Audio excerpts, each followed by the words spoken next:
This is the Average Guy Network, and you have found Home Gadget Geeks show number 508, recorded on October 14th, 2021.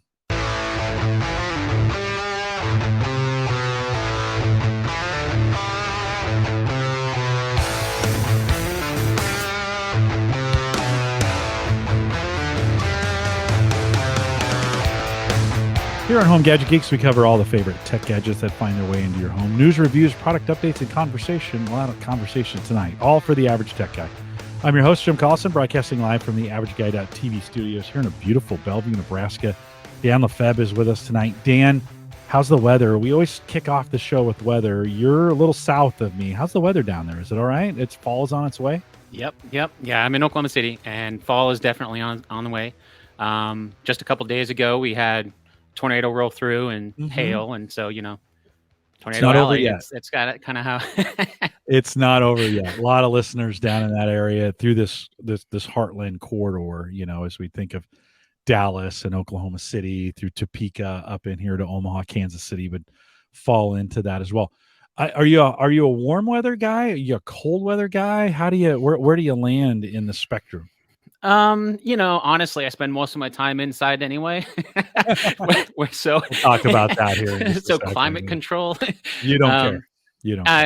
I'm really kind of indifferent. I guess maybe if I had to pick one, I'd probably go more warm weather. But okay, all right, yeah. I'm a cold weather guy. I do not like being hot, and so I enjoy when this fall is my favorite time because it means cold weather's coming. Well, I guess for me, it's more the precipitation side of it. With cold weather, you tend to get snow and ice, and down here, they don't really know how to deal with that. So, whereas if it's hot, you just have to crank the AC in the car a little more. It's not going to affect travels. You guys get a lot more ice than we do. We just don't. Kansas City they get the worst part of the ice. Yes. They get it bad. So, well, of course, we'll produce this and post a show with world-class show notes. There'll be a few out there at the AverageGuy.tv. Just a reminder, Mike Wieger out again for the second week in a row. No, I haven't fired Mike. He's just been busy doing some stuff with the family. John Aidlott spent some time with us last week. Big thanks to John. Got me excited about bicycles and not riding them across the country like he did, but electric bicycles, something I'm kind of thinking about. So, John, thanks for coming on the show as well. Introduced him a little bit earlier, but Dan Lebvre from Based on a True Story podcast.com. That's a mouthful to get out. I have to remember that every Saturday morning. So Dan has sponsored the mug out at Ask the Podcast Coach. If you join us on Saturday mornings at 9:30 Central, Dan has been the mug sponsor for Based on a True Story podcast.com. Dan, welcome to the program.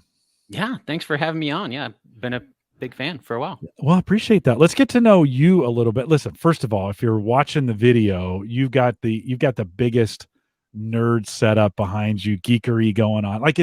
Listen, I saw it and I was like, oh man, after my kids give me a hard time, my wife a hard time about having 9 monitors down here, but you have it as well. Give us a quick, while people are looking at us, give us a quick studio tour there. What do you have behind you? Sure. Yeah. So I'll see if I can point correctly. So this computer is for that monitor, and go the other way, that right there. So that's a graphics tablet to draw on. Okay, so that's like for your graphic design, for the work that you do, some of those kinds of things. That's a work computer. Yeah. So I one of the things I do is I teach Photoshop courses online, and so like compositing and stuff, and sketching and painting and stuff. So so that's that. I use that essentially as kind of entertainment, something on in the background while I'm working, things like that. This over here is my PC laptop that also is a Wacom tablet as well, so I can sketch on that. And then those, you got dual monitors with RGB lighting behind them, right? Yes, some pink RGB lighting behind it. Yep, and I can change the color, of course. You can do with any RGB these days, so depends on what the mood is for the day. Yeah. Do you have it connected? Here's the important part: is it connected to one of the device? One of the assistants, so you can tell the assistant set the mood and it changes the color? It is, but I'll be honest, and I haven't gone through setting up like the different moods for all of it together. Like I can just tell it what color I want it to be, but I haven't taken the time to set up the actual different scenarios and things like that for it. Okay. But those three are connected to this computer right here, which is my primary work system. That one's also, that's a Cintiq. I'm pointing the wrong way. That's a Cintiq there. And then I have a MacBook Pro there as well. Nice. So that's three computers or four? Four. Two, yeah, the two laptops, and then one Windows, one Mac, and then that. And then of course the computer I'm on right here too is. Yeah, so that now you're facing us. We're seeing that behind you. So is this like, then you have your podcast set up? Is this where you do your podcasting from? So I learned pretty early on that if I'm recording on the same thing that I'm editing on, I make changes to settings, and that tends to come back to bite me when I'm recording. So this computer is only for recording. I don't touch it.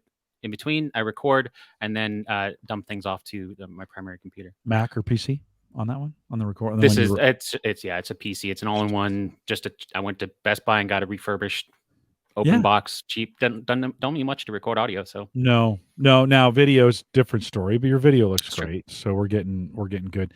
Do you, if you have a preference of buy versus build, would you rather build it, or do you kind of is just buying what's available the best for you? So that the green one there, my secondary computer, that's one that I built, and then I think I built in 2012, and then I've upgraded it numerous times since then.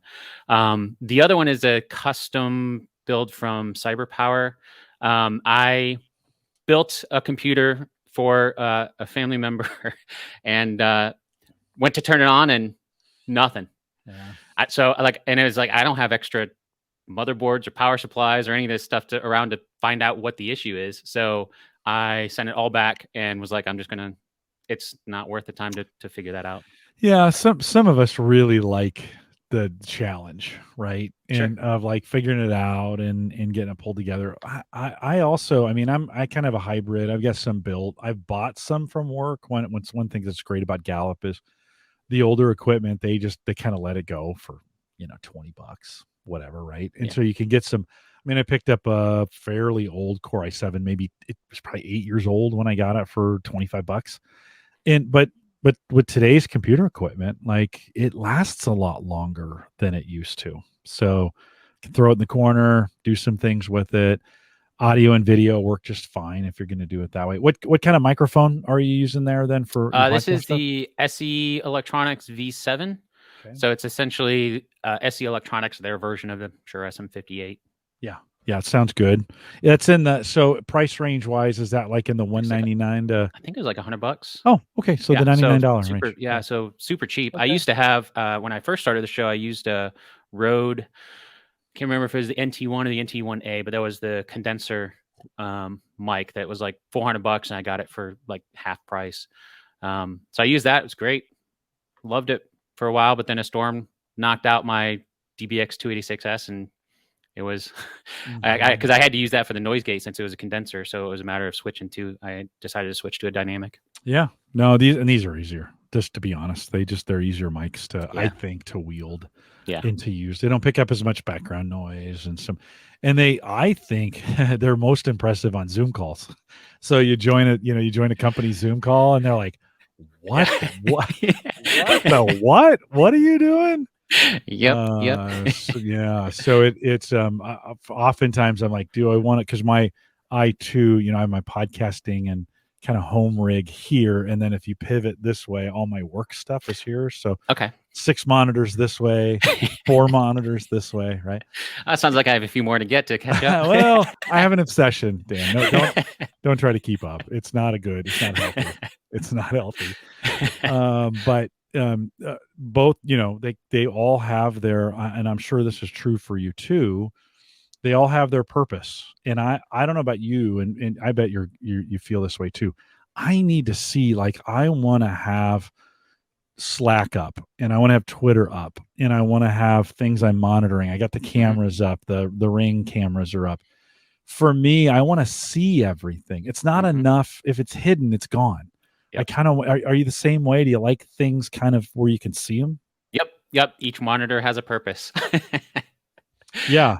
Right. Yeah. And so you're like, okay, and some people go like, well, that's kind of a waste. You could be doing multiple things on a monitor. And I'm like, yeah, but I don't want to. Yeah. You know, I want one thing because I want to do it all the time and I want to do it really well.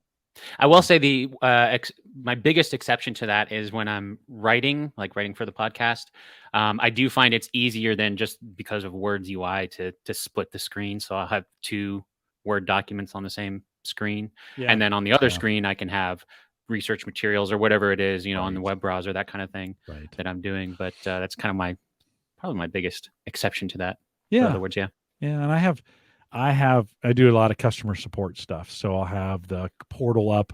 I might have a supporting website that I need for that. And I might have, a browser, a window open, an email on the other one. I want to see them all at the same time, and that's still not enough monitors because I've got a Word doc and a text doc open. I could do 2 more if I wanted to. So, well, super impressive setup. We talked about your podcast, Based on a True Story podcast.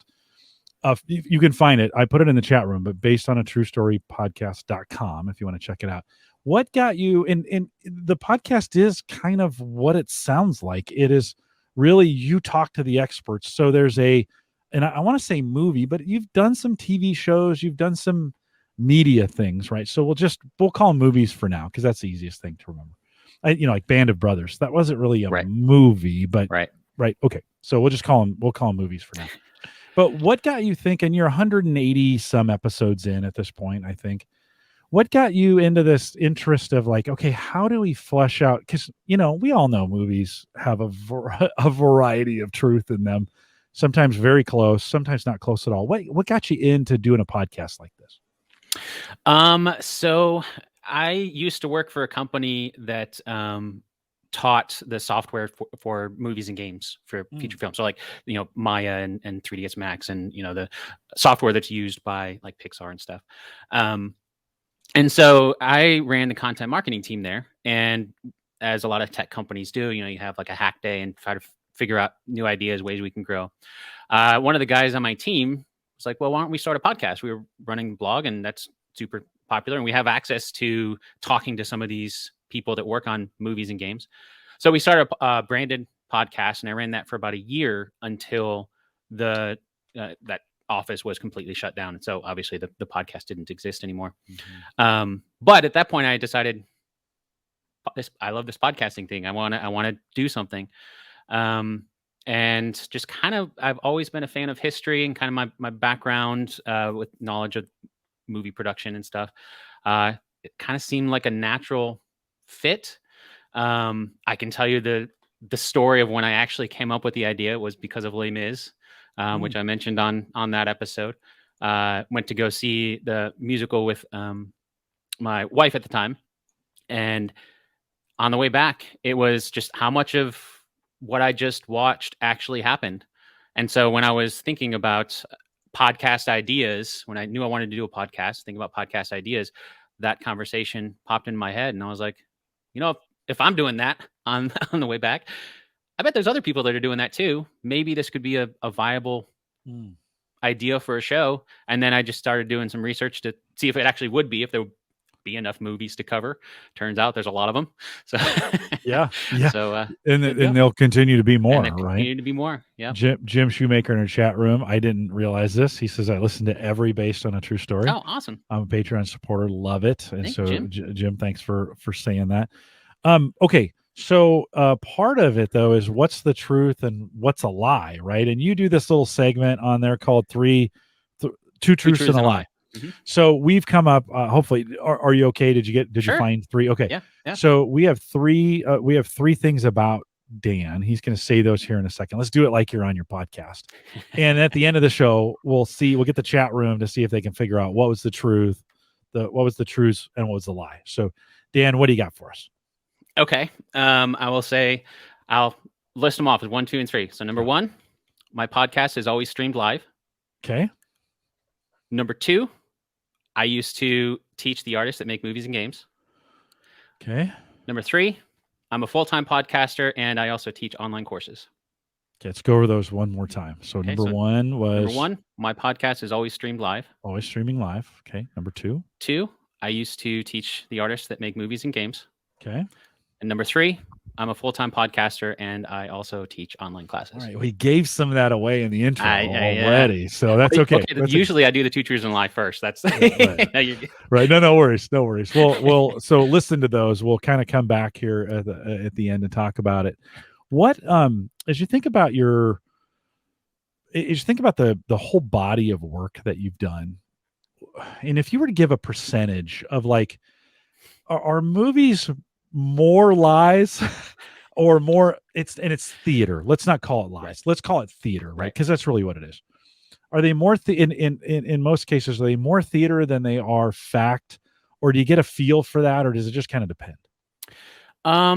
It really kind of depends. So like you're saying, it is not I mean, I call it two truths and a lie, but you know, it's very creative. One of I was talking to, I'm trying to remember who it was I was talking to. One of the historical consultants that I talked to, he said it very, very well. And I'm going to paraphrase it, but basically he's saying his job as a historical consultant is to tell the director on the movie, this is what actually happened. And then they make the decision to make a conscious decision to turn away from that or to follow that. And a lot of them, it's going to depend on the story. Yeah, I can give an example of an episode that is not out yet, but it will be. I talked to the creator and the showrunner on the History Channel's Project Blue Book, and I talked to them about like what is it like to create a show, not a movie, but a TV show that is based on true events, but not only that, but also based on aliens and UFOs that nobody believes and all this stuff, and you know, government conspiracies and cover-ups and things like that. So there's going to have to be there's going to have to be a lot more of the creative side to fill in some of those holes than something like Apollo 13, where I spent hours and hours and hours reading the actual transcripts of everything going back and forth because it's all logged and NASA has everything on their website. Do you feel like you have to bring some of that research to the podcast? You often have experts that are on with you. How ready do you feel like you need to be when you're going to the recording? Do you feel like you have to be an expert on it as well? Not necessarily. So if you listen to the back catalog of episodes, there's actually two different types of episodes that I do. When I first started the show, I did it part-time as just a thing alongside a full-time job. And so interviewing people was not something that I did very often. Just the logistics of scheduling, as I'm sure you're well aware, can be difficult to do. So I decided, well, what's something that I can do? I can create all of this on my own free time, whenever, and then, you know, not really tied to any sort of a specific timeline. So those episodes are all solo narrative, and I do all the research and all that. So I have to know a lot more going into that. When I'm doing an interview, I actually specifically try to only know, like, if I watch this movie or watch this show, and then I think that this all happened. So I'm going into it with that. I'm not doing much research beforehand. I mean, obviously watch the movie and probably a little bit more than most people do to prep for the interview. But I try to come at it as a viewer of the movie, wondering those questions, and so I can start to discover that along the way as I'm talking to these experts. Yeah, there is some discovery. We were talking a little bit in pre-show about this. There's some value in kind of discovering on the show as you're doing the interview, right? That kind of makes it feel genuine. Do you think that's true? Oh, yes. Oh, yeah, definitely. And I do send all questions ahead of time, so the guest knows, you know, kind of where we're going. I sent you 0 questions, Dan. No. Well, I feel like I kind of have to, because, well, a lot of the guests, they want to make sure that they don't say things that, you know, especially if they actually worked on the movie, they want to make sure they don't say anything. But I also always organize the episode in the order of the movie, so kind of following the movie's timeline. And so if they know kind of what the high points are that we're going to hit on, then they can come prepared. Hopefully, some like the Imitation Game episode. You know, they did some research. That he had the historian at Bletchley Park do some research to answer one of the questions. So it's a. I find it. So what I do for work is very similar, except we do more research at work before we do the podcast. And I'm actually finding I do like having some notes that I'm following, even though I make it feel like it's impromptu. Make it feel like we're just floating out there, kind of following, meandering with the universe, so to speak. But it's in some cases it's very planned. I think the trick is to just not make it feel too forced. Right. When you give them too much. Jim chimes in. He says he's often bought the DVDs after listening to an episode. Like Band of Brothers series, often the DVDs are really cheap, maybe even used on Amazon, right? A great way. Probably even streaming. You may be able because you're not necessarily the newest movies, right? It's sometimes movies that are a couple years old. Maybe it's even going back a decade, right? Oh yeah. I mean, I've done movies. I covered the Wake Island movie that was made during World War II in 1942, so it was still released during the war. Yeah. And the guy that I talked to on that, basically wrote the definitive book on that battle. So he was super, super informative. But we also got into like this movie was made during the war, and so it is going to be part propaganda. Yeah, I mean, just realistically, that's go back and watch some of the movies from the mid 40s through the mid 50s. They're painful. Like you just kind of like, that stuff would never go today. No, you would, but a completely different day, right? In that, do you find for older movies, do you have trouble finding experts to come on, or do you find it easy to find experts because they've been out there for so long?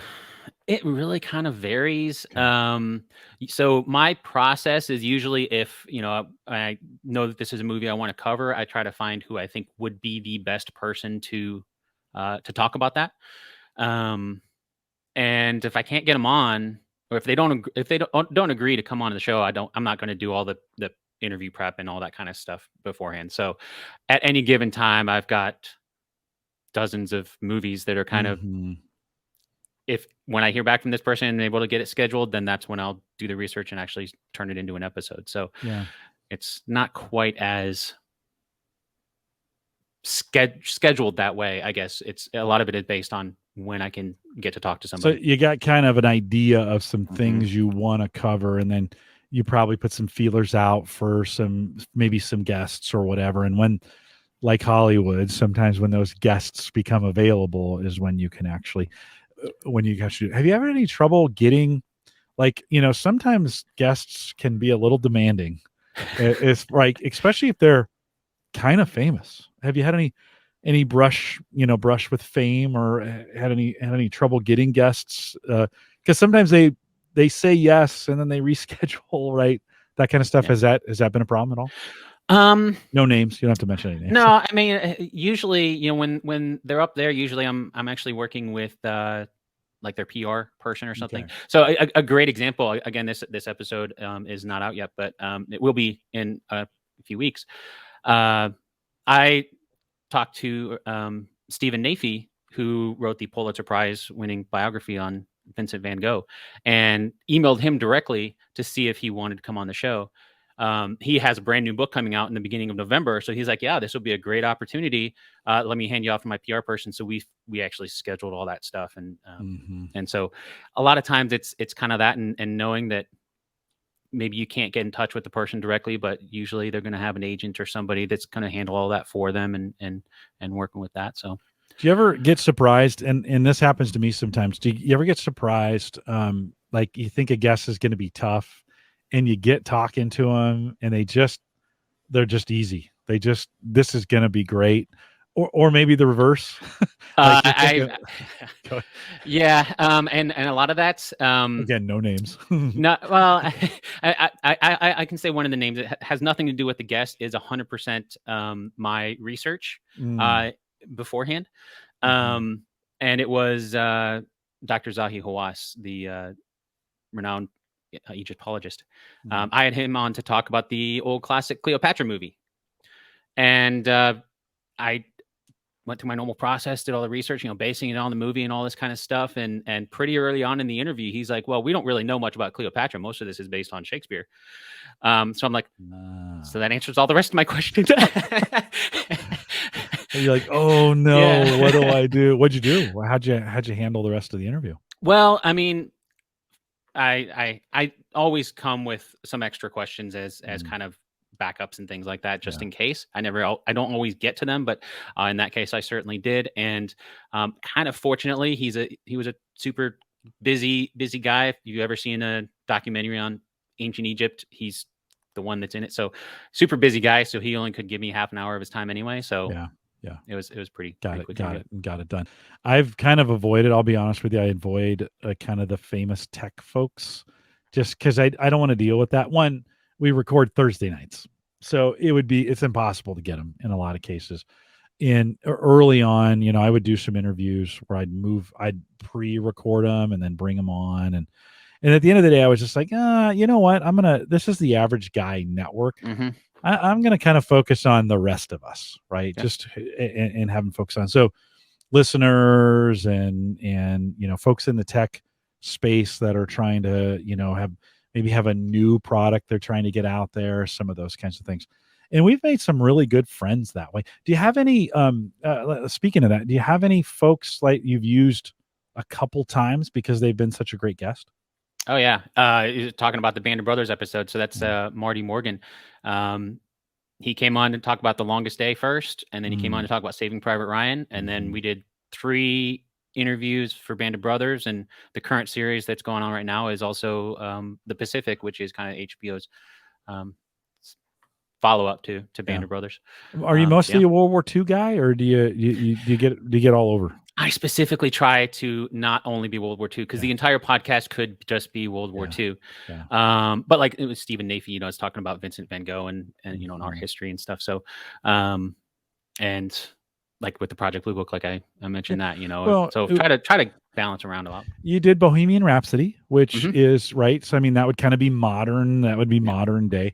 The part of that movie that's, I guess, is famous now is I think it's the REM guy, the record label guy, who is Mike Myers, who is represented by Mike Myers. Apparently, it was in a good example of what you talked about earlier. One person encapsulating maybe 4 or 5 conversations with the record company on that. For the movie's sake, they bring that into one like it's just easier and more entertaining for us to see that in a single person, or opposed to multiple. That's a movie where I've maybe 60-70% accurate. You did the review. Do you remember more accurate than less, more entertainment than less? Do you remember it all on that? I think episode? As I recall, my kind of walking away with that was of the stuff that they showed, it was pretty accurate. And a lot of movies do this, like you're talking about, they'll use composite characters and merge people together. Or another huge thing that they do is just change the timeline. So you don't get to see a lot of the things that actually did connect the dots in between the plot points that you do see. But I mean, again, it's a movie.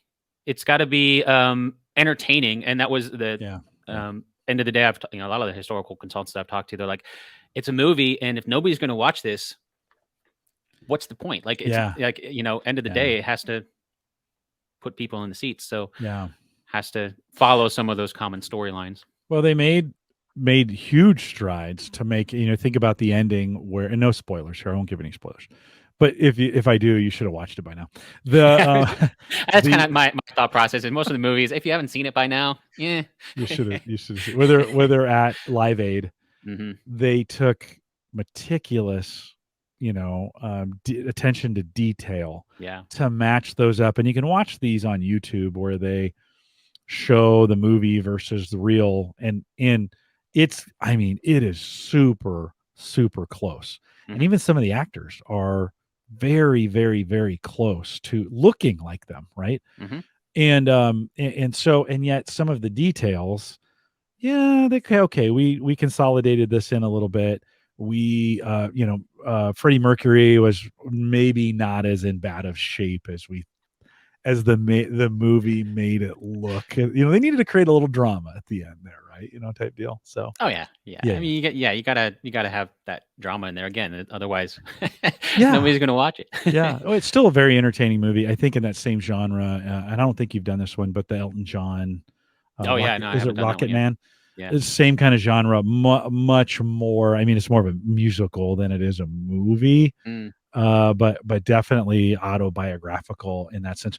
Another one you did cover in episode 98, you covered Pirates of the Silicon Valley, and that'd be of a lot of interest because in this community, I've been doing this for 10 or 11 years, Mac versus PC has been, and it just recently in the last couple of years has really, I mean, you have both PC and Mac. Do you care anymore? You use the tool that you need, right? I will say, so I have a PC and Mac now. Yeah. That's new as of a few months ago. Hmm. And for a long time I did not really do anything with Apple products. I just didn't pay for them. I worked in studios where they would use Apple products. But honestly, it was like I can get the same sort of power for a lot less. I'm a Yep. cheapskate. Yeah. So it was just kind of outside. But recently I have been getting into, I got the new iPhone, switched over from Android. So, Well, listen, hey, I was a PC guy for the longest, and I'm still a PC guy. Like I still, most of my computers are PC, right? Yeah. Recently purchased the M1. I just had a lot of M1 envy. I had to see what this new chip was all about. The M2s are going to be even better. And my daughter's been talking, she's going to need another computer. And I was like, well, maybe you'll get the M1 and I'll order the M2, type of deal, having that conversation. I really enjoyed it. Was Android or was a Windows phone guy for a while. And then Android, I did the Palm OS. And eventually, I think with the iPhone 6 kind of landed on the iPhone. Right before that, I'd had an Android phone that heated up to the temperature of the sun every time I used it. Like, and when I traveled, I'd get 3 hours of battery life. And I was like, this is dumb. Like so I switched over to the iPhone. I've never looked back, but for me, it's really all about what works, right? Like what's working for me. So I'm assuming if you're on iPhone, and to be honest with you, there's not a ton of difference, right? Between an Android device and an iPhone. We've kind of, even between the Mac, and you're doing both, between a Mac and a PC, do you really see that big of a difference anymore? Like when you get on a Mac, do you think like, oh, I'm on a Mac? It's kind of like, okay, I need to do what I'm doing, right? Yeah. I mean, that's exactly what it is. There's really not that much of a difference. The biggest difference is just the MacBook is not as powerful as my desktop, and that would be the same same for any computer that way. So yeah, there's really not that much of a difference. In this show was a while ago, the one that you did. It was and I'm not going to ask you to come back with all the details, but again, as you're thinking about that more sensationalized than because there was listen, I grew up in the Silicon Valley when this was happening. I lived in the valley. I was down the street from where HP was founded. I was 5 miles from Wozniak's garage, right? Oh, wow. I was there when this was up. My dad worked for IBM, right? I was in there, right? And we didn't hear all these things. So was the movie a little more sensationalized, from what you remember, to make the story work? Yeah, I think so. And I think a big part of that too was it was a made for TV movie, so the budget was a lot smaller. Yeah. And really until more recently, I think that movie was 97, 98. I think really until more recently, some of those people just didn't really talk about it. Like Bill Gates just didn't really talk about Apple and Steve. I mean, it's not that he still does. You can find some quotes out there. I've got some of those in the episode. But I think for a long time, they just didn't really talk about that a lot. And that, I'm sure, fueled some of that Mac versus PC as well. He said, she said type thing. Who are you going to believe? Well, in a lot of movies recently on Jobs, right? I mean, on Steve Jobs, and we've seen some books, and a lot of things are coming. He was a very secretive person, and so just a lot of that stuff was not going to come out kind of during those times. It's taken some time for it to roll. Bill Gates has had some problems of his own as of late, and so we're starting to hear more of those kinds of things.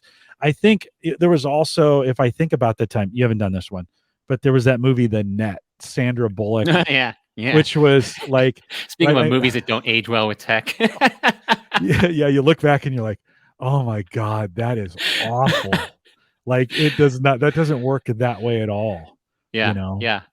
I always like to point to Jurassic Park, where like they're fixing the locks on the doors, and she's like, "Oh, this is a Linux system. I know this." And it's like this 3D interface, like old 3D interface. And you're like, "No, Yeah. no." Yeah. You're like, that's not really true. That's Yeah. not the well, and I even think as we think of like Star Trek, the original, right? Mhm. And what they thought technology was going to be like, right? And so they're still using push buttons and switches, right? By the time we get to Next Generation, there's a lot of now we're kind of thinking, and that actually has kind of aged better than the original series, right? The tech out of that you can kind of watch now that the outfits are terrible. Let's just be clear. Like the Next Generation outfits. Are you techie at all? Do you watch Star Trek? Are you a Trekkie at all? I mean, I've watched it. That was my family growing up was super religious, so we wouldn't really watch much Not TV much growing TV. up. So I didn't really grow up with it, but I've watched it since then. So they get a little bit closer, and then of course some of the episodes since some of the I think of Deep Space Nine and some of those, and then even looking at some of the tech, the Star Wars tech has gotten as we've gotten, all of a sudden R2D2 could fly, and you're like who would have thought?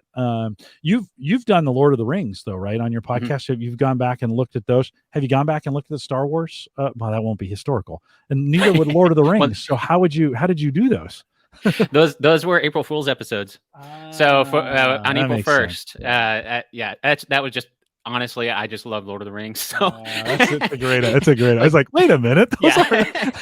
No, in our house, Lord of the Rings is historical for sure. Yes. It really happened at our house. So the kind of the shtick that I did with that was I pretended like the book was the history. So how much they changed from the book to the movies. That was kind of the comparison there. Yeah, but there's Did you do that one with somebody, or was that just you? That was before. That was before I started doing this full time. So those were all the individual solo episodes. Yeah, Star Trek. Listen, there's a whole canon that's gigantic for that, and there are people who already are looking ahead, like the opposite direction. Like, well, when is Jonathan Archer? I mean, he's going to be born here pretty quick because like Star Trek said it was true, and you just kind of like, oh gosh, yeah, no, you're maybe taking that a little too seriously. Yeah. Well, I mean, I haven't done a lot of research into it, but one episode I thought would be fun to do is like some real tech that came out of Star Trek and some real tech that came out like the other way around, and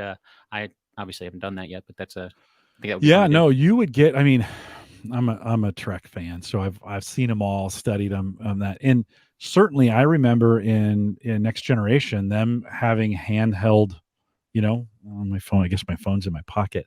Them having these handheld devices, which we didn't have. This would have been I got to Germany in '86, so this would have been 87, 88, and they're doing things, on a thing like this. And I remember thinking that'd be cool. Yeah. Like, well. Yeah. Here we are. The reality is though, they're not staring at them 24/7 like we do, right? We're on these things all the time. They're only using them. The other thing I thought was like they would be doing these complex computations on them, like astrophysics. And I was like, there is no way that thing could do astrophysics. And then you're kind of like, well, I mean, today you're like, well, I guess they could. I mean, I would prefer to do that on many monitors than my small phone, but yeah. Well, and it was funny in the original series, Spock would always look into and they did that so they didn't have to show anything, like because they kind of hid it on purpose. By the time we get to Next Generation, they're showing these things, these animations now that kind of make more sense.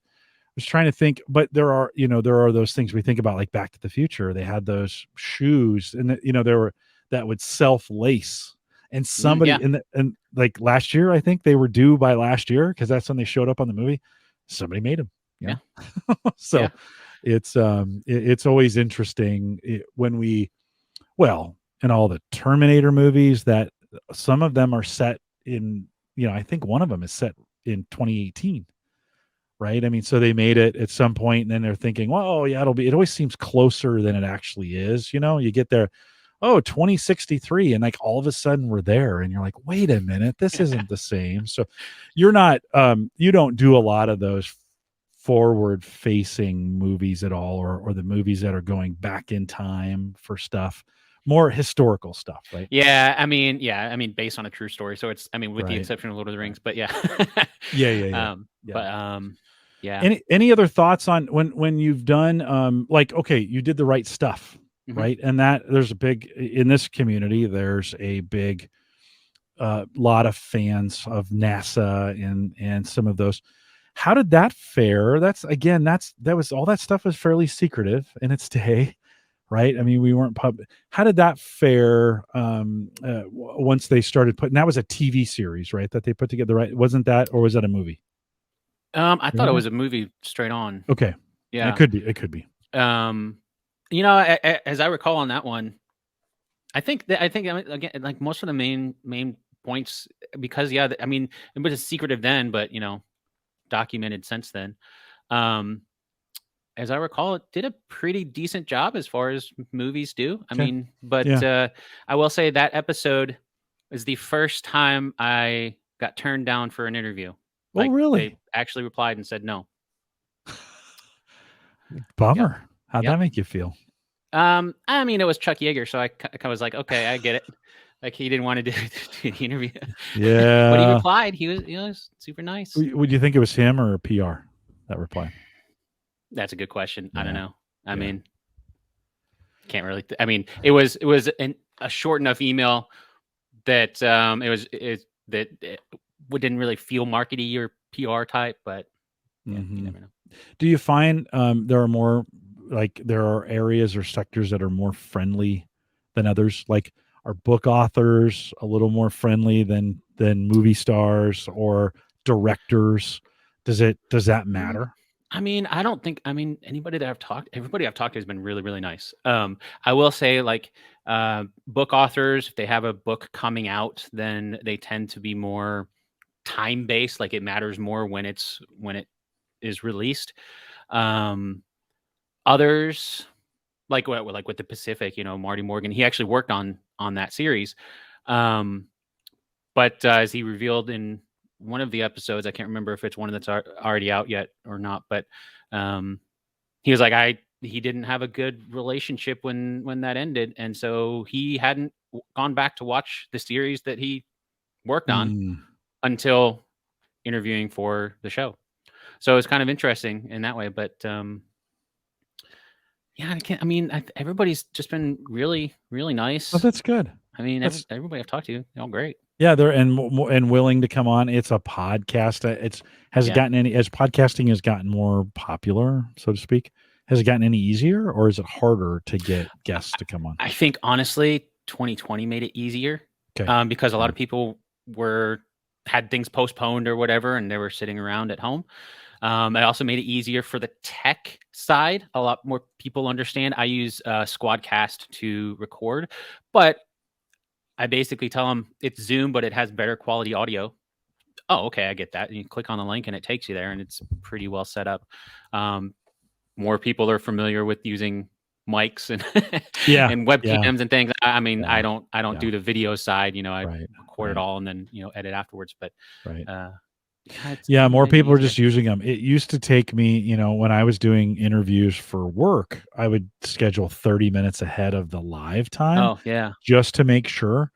And man, I'd use all 30 minutes like Oh really? a Just few set years up and ago. stuff. Yeah, Yeah. troubleshooting sound. And lately we're set up in 5 minutes and then we Yeah. stare at each other for 25.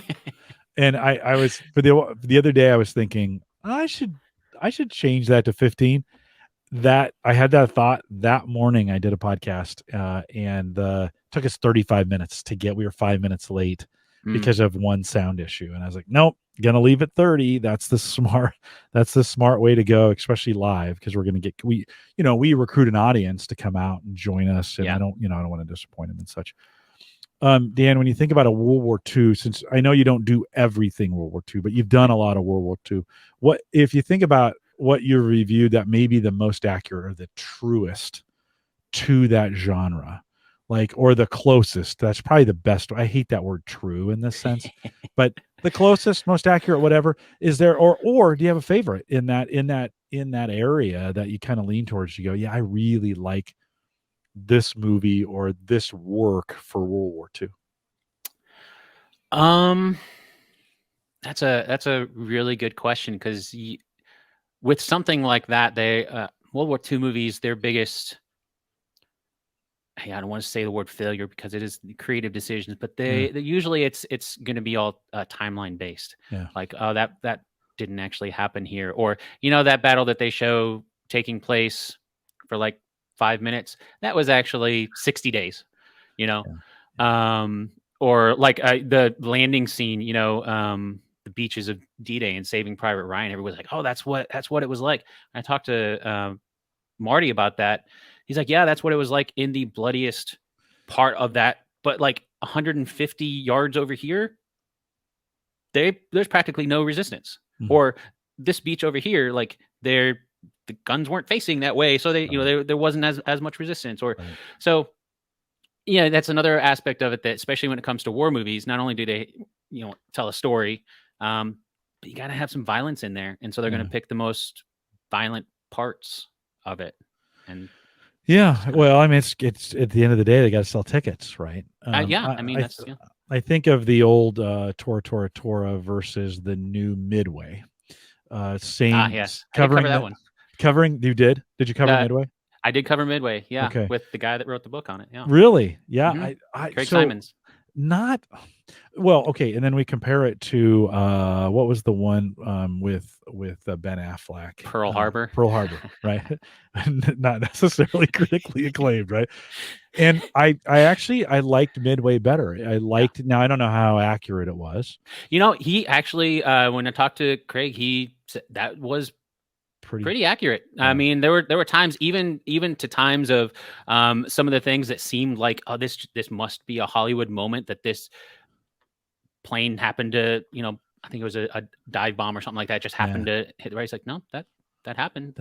Sometimes it changed the way I looked at dive bombing. I never really thought, like, these guys, we were throwing crap planes out there. I mean, they were terrible, and literally like spare skins and stone knives. Like, I mean, they would pull a lever, then they'd have a mechanical aiming thing that, I mean, they were just hoping they could get close enough to this thing to drop the bomb so it'd stick and then pull up and pull out. Yeah.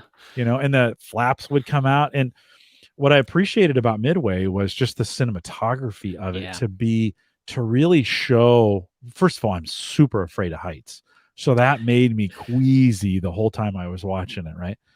But just kind of that, I'm glad to hear you say that it was fairly accurate, because I was like, wow. Mm-hmm. This was pretty amazing, and a pretty amazing day in the war. I mean, a pivotal, like a very pivotal day in that whole in the whole conflict.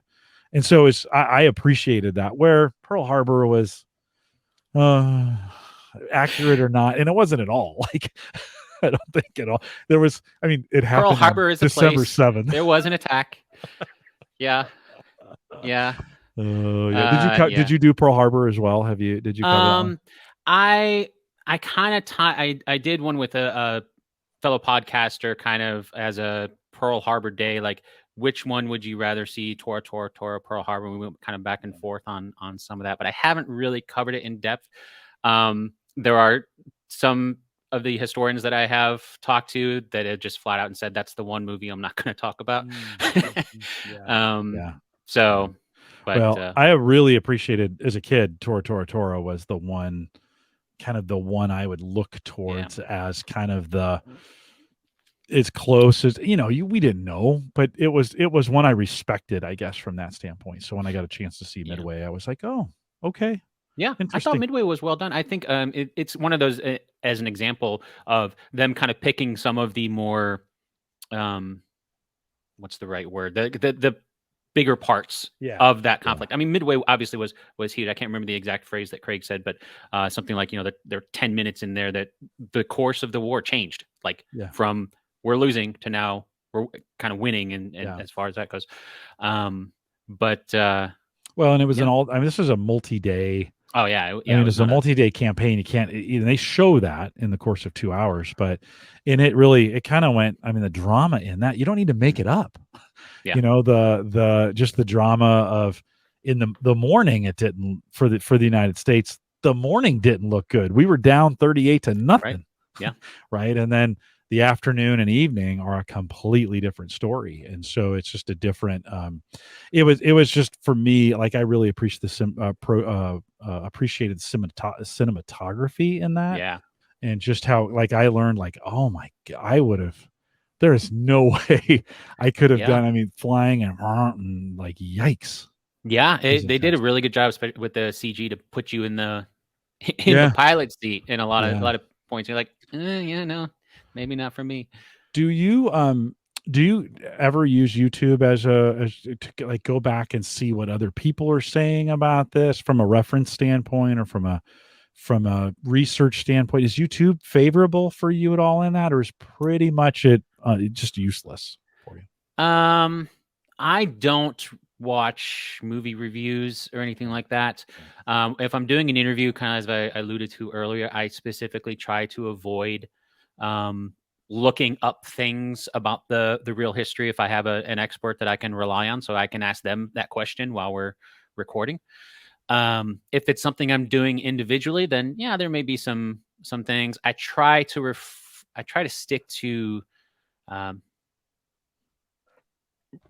reputable sources, a lot, and that's usually end up being more books and things like that. Not that there's not reputable people on YouTube, but it's also a lot more to sift through a lot of times.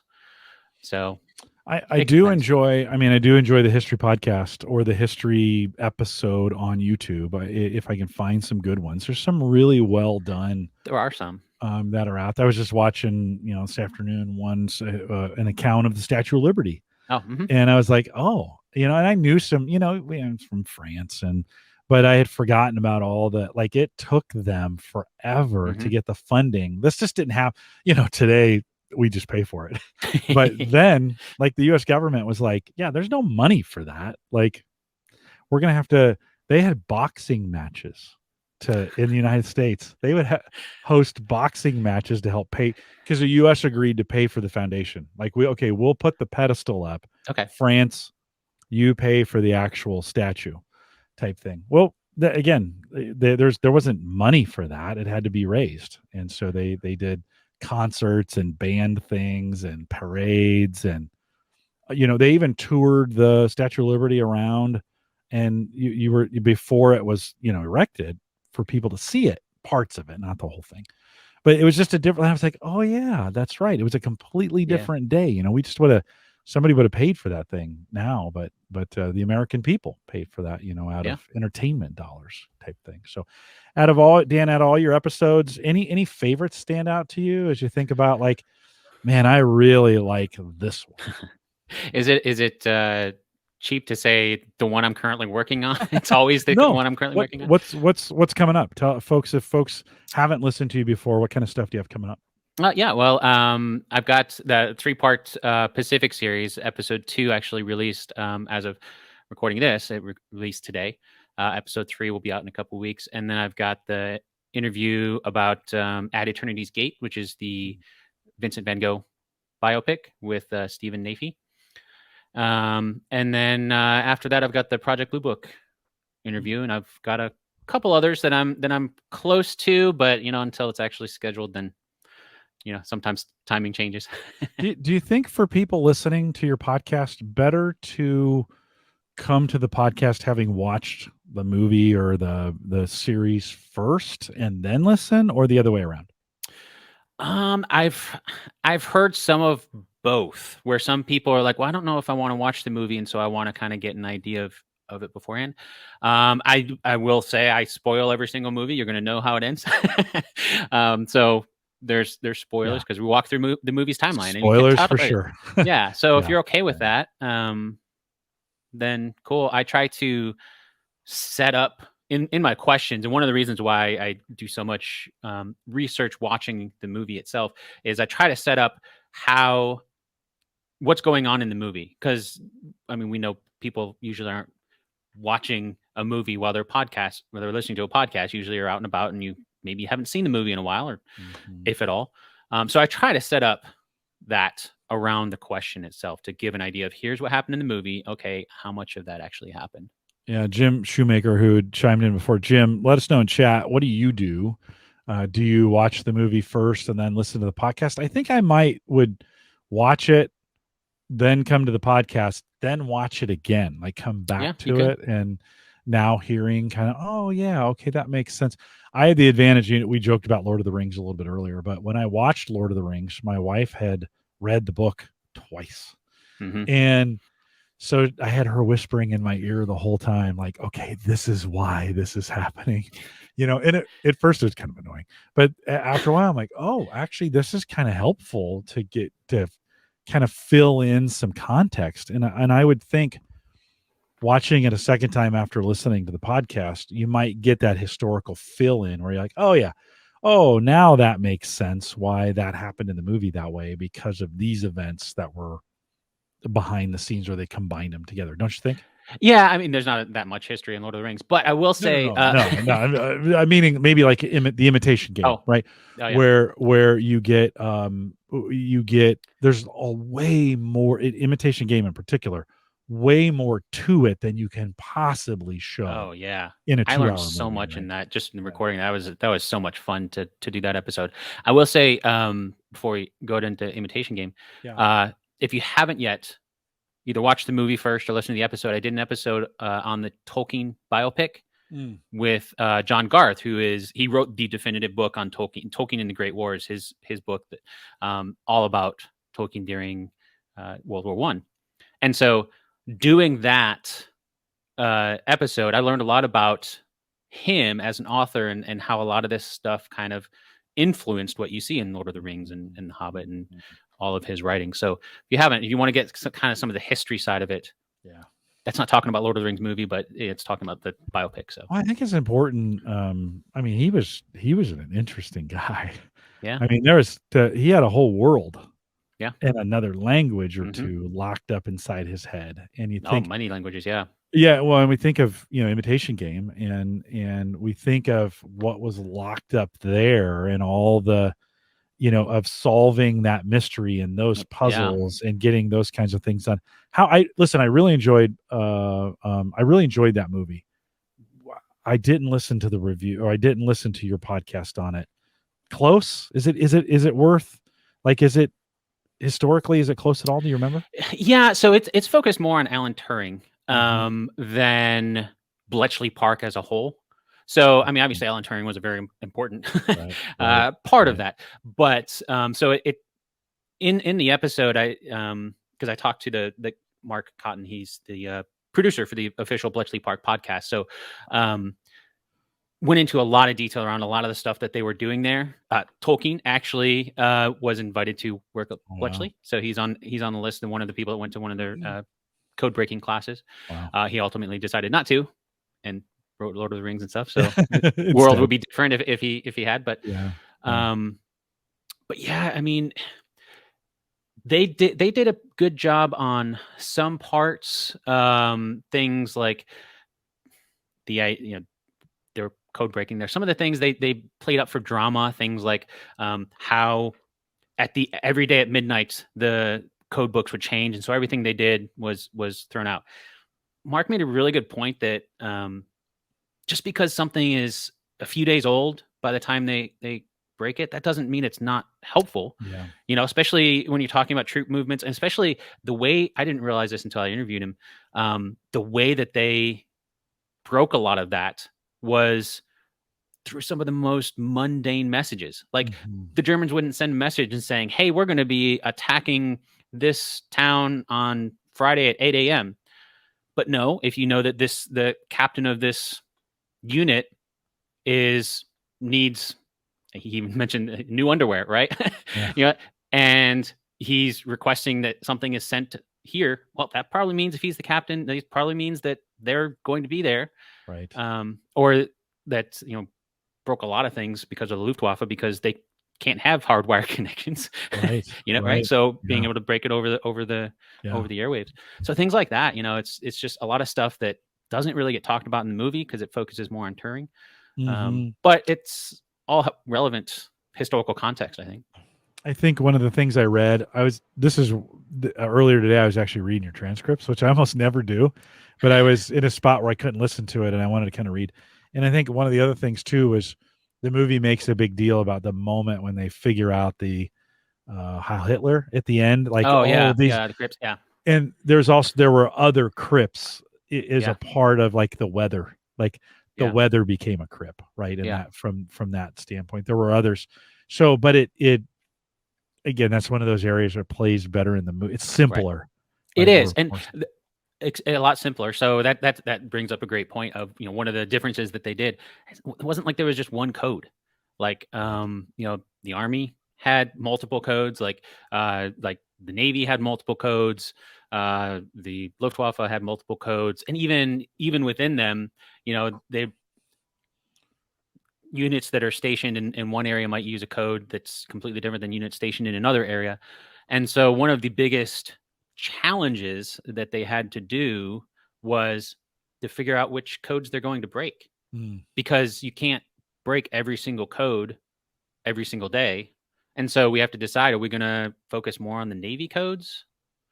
Are we going to focus more on the Army codes? How are we going to do that? And some of those decisions, you yeah, have to figure that out. But then yeah, some of those are going to be left behind. You don't break them for later until later, or you right, don't at all. You let right. them have to decide what to do. But It is important. Have you gotten any feedback from your listeners where like they get upset that it's, these are entertainment. At the end of the day, we watch these movies. They're kind of made for entertainment.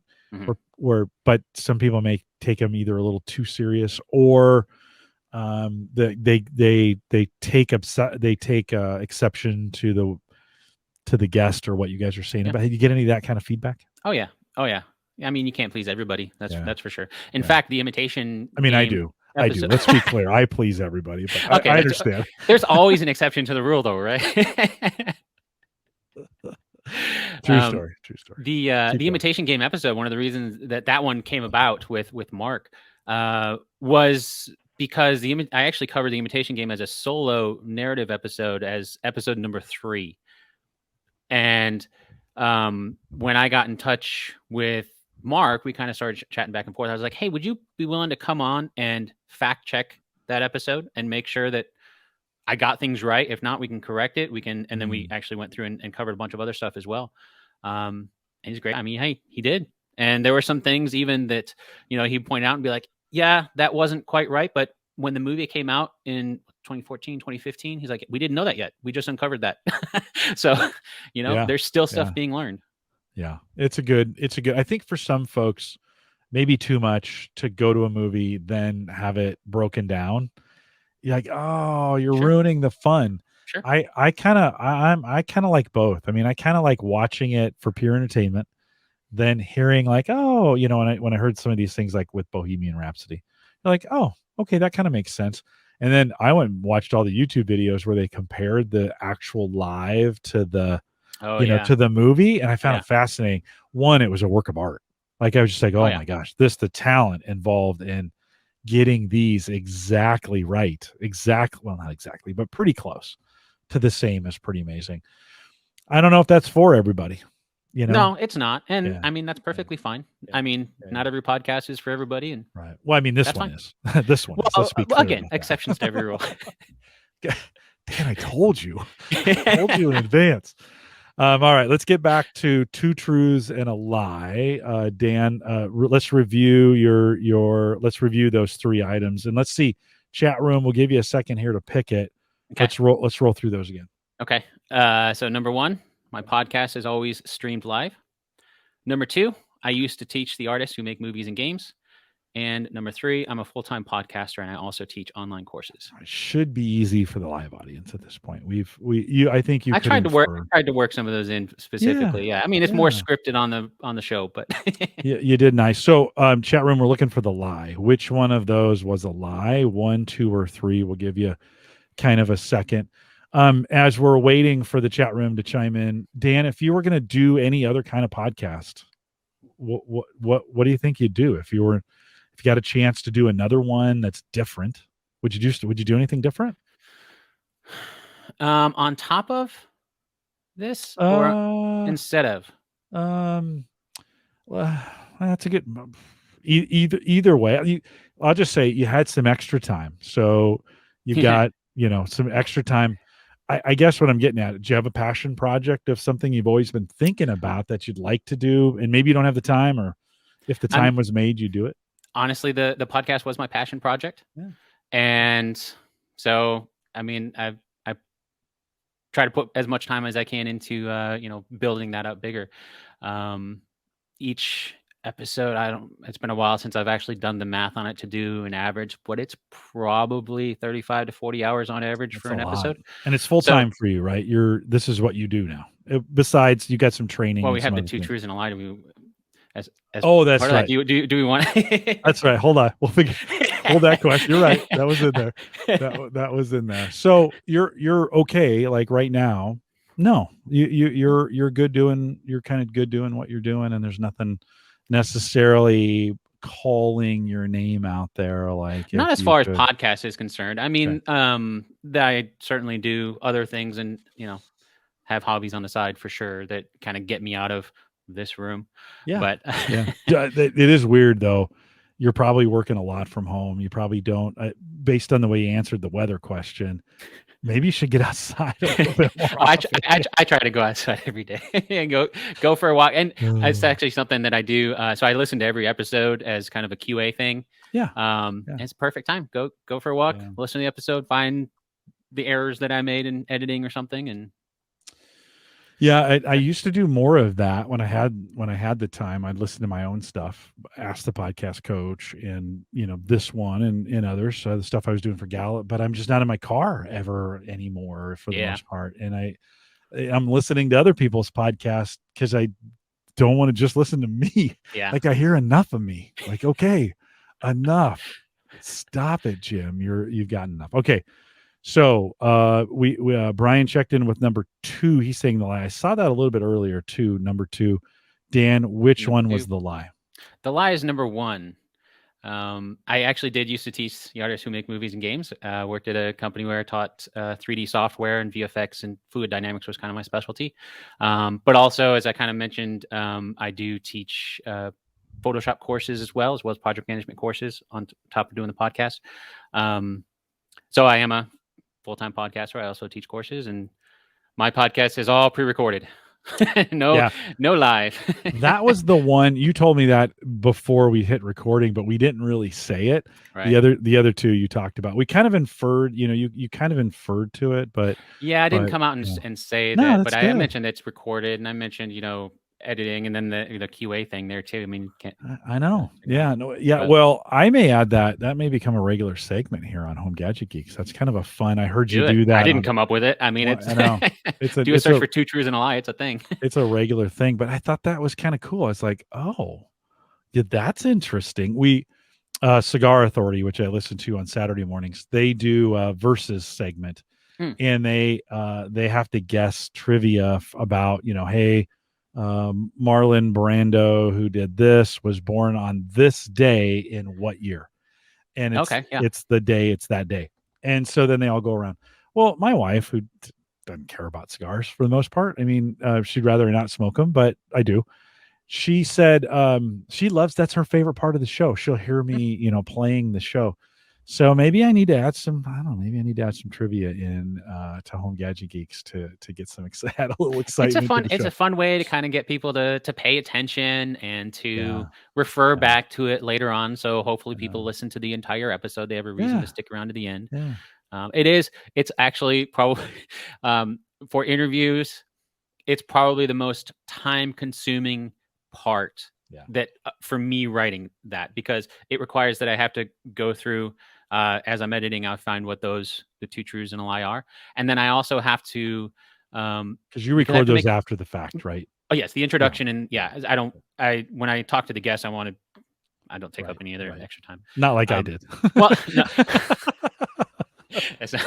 I'm just joking. No, I mean, like a lot of them are, they're in a rush, or they're, right on. Give them their time. I just record, and because it's not live, I record all that afterwards anyway. I wouldn't know what we're going to talk about to know that he or she does mention that there, this didn't happen or something like that. So but it sometimes it can be a little tricky to come up with something that's in there that actually gets talked about in a specific way like that. Right. No, it's fun. Thanks for I sprung that on you with about 10 minutes. Before I was like, hey, can we do 2 truths and a lie? And you're like, yeah, I think we can come up with it. So thanks for pulling out. Thanks for saying yes. When I threw this out to our Patreon subscribers and you were like, well, I don't know if I have a lot to share, but I'd like to cut, I'd do it. And I'm like, oh yeah, I always listen. If you get that far, I think everybody has stuff to share. So I don't ever turn down for the most part. Well, Wieger, I turn him down from time to time, but for the most part, thanks for, you had so much stuff to be honest, we could have spent most of the show just talking about and geeking out on the technology that's behind you. We can do that again later. So thanks. Just a reminder, Dan Lebvre, based on a true story podcast.com. And Dan, thanks for, it's kind of you support the coffee pour. Well, you support the mug that I pour the coffee into on Ask the Podcast Coach. Has that been good? Do you think that's been, this is a little risk in asking this, but do you think it's been good for the podcast to have us talk about that on, on Ask the Podcast Coach? I've had some people that have reached out. Glenn Hebert reached out and he's like, I listened to your show because I heard it on there. Good. That's good. I don't really check stats a lot. So I don't either. I don't either. So I appreciate you doing that. It's been a fun, for me, I've been interested, obviously as we talked about this tonight, I've been interested in the topics that you cover and have tried to go in and listen to some as I have time for. It's very, very interesting. So if you need another podcast to listen to, maybe on some weeks when Home Gadget Geeks is off, you can head out to based on a true story podcast.com and just get subscribed to it. I think it's a nice fit. I think it's an even nicer fit for my audience than here on Home Gadget Geeks than for Ask the Podcast Coach. That is, that's a great audience, but I think we have a lot of history guys and maybe a few ladies in here who will find it interesting, who haven't found it before. Jim Shoemaker, thanks for chiming in during the program and letting us know you listen as well. And if you got some feedback for Dan's, jump over there, listen to a few. I'm sure there's a way to contact you. What's the best way if folks were to follow you on these things? What's the best way to do that, Dan? I've got a follow link right at the top of the website, based on a true story podcast.com. So everything's there. My contact information is there. Super. About 8,000 ways to subscribe to the podcast. Too, these days. I do want to say thanks, Jim, for the support as well. You mentioned some of those more fictional movies over on Patreon. I cover fictional movies, so like little like Jurassic Park, or Pirates of the Caribbean or things like that. There's some little they're mini-sodes, 5-10 minutes long, so it's not that much, but something just, right. Just and those fun. Those are for your Patreon folks. Yeah. Okay. Cool. Well, good. Well, Dan, thanks for coming on. Always great to spend time with you, and always great to just spend some time here together. We'll have to have you back at some point when maybe we could, if you get a podcast that is really tech heavy type deal, just flag me and say, hey, I want to come on Home Gadget Geeks and talk about it. We can maybe have you on, talk about it, kind of dig into it a little bit, because I'm always interested. I wouldn't mind. I was a little overwhelmed in digging into because we were trying to cover the whole channel, but I'd love to, if you've got one, like I said, if you've got one that's a little tech heavy, that'd be kind of fun to bring it on, do a dual show. So let me know. If you have any recommendations for what that might be, or if you ever want to talk about the real tech in Star Trek, I haven't looked. The tech predictions, right? Like, what did they predict? That actually happened. That is an episode I've kind of been mulling around in the back of my head that I think would be fun to do sometime. Cool. Well, great. Well, thanks for coming on. I'm going to let you go while I wrap this thing up. No need for you to hang around while I do all the closing blah blah blah stuff on here. So if you want to drop, you're welcome to. But Dan, thanks for coming on. I appreciate it. Okay, I appreciate it. Thanks for having me on. Couple reminders here on the way out. One, if you want to support this show, you can send us. You can head over to theaverageguy.tv/Patreon and do that. There's some Patreon subscribers. We're gonna. Dan does that, and that's why I had him on. And it just prompted. I sent him a note, said, "Hey, Patreon supporters. You guys want to come on the show? And Dan said, yeah. So appreciate that. If you want to join us in the Discord group, theaverageguy.tv/Discord is a way to get that done. If you want to leave us a message, and I'm hesitant on whether I'm going to take this away or leave it, but homegadgetgeeks.com. I was spending some time with Mark DeCoates over, he's kind of a podcast advisor. And he was like, you really ought to direct homegadgetgeeks.com to Home Gadget Geeks. And it lands on pod page, and we have a nice way to leave a message, but nobody leaves messages. But if you wanted to do that, maybe I'm rethinking that, but maybe in the short term, homegadgetgeeks.com. Leave us a message. We'll play it right here on the show. You can send me an email, and many of you do. Appreciate that, to get the feedback from you guys. Jim@theaverageguy.tv. You can find me on Twitter, although better conversation on Discord. I'm not going to lie. Discord's probably the place where it's happening from a community standpoint, but the average guy, let's see, what is it? Jim@theaverageguy.tv if you want to send me an email. And then, of course, we want to thank Christian for his support of Home Gadget Geeks and the Average Guy Network. If you want to get secure, reliable, high-speed hosting from people that you know and you trust, plans start as little as $10, and you're going to probably get the best hosting service in the business from a guy that we know. So if you haven't checked it out yet, plans start as little as $10. You can head out to maplegrovepartners.com. Been hosting Home Gadget Geeks for since the beginning. So 11 years. And we thank Christian for his support. And he continues to, I keep thinking he's going to quit at some point, but he keeps building that infrastructure out there, and they're doing some great stuff as well. We are live every Thursday, 8 p.m. Central, 9 Eastern, out here at theaverageguy.tv/live. If you haven't subscribed, do that on YouTube. Get in here, get in the Discord group. We'd love to have you. We're friendly tech, as I've said before, and always a good time with those that are around.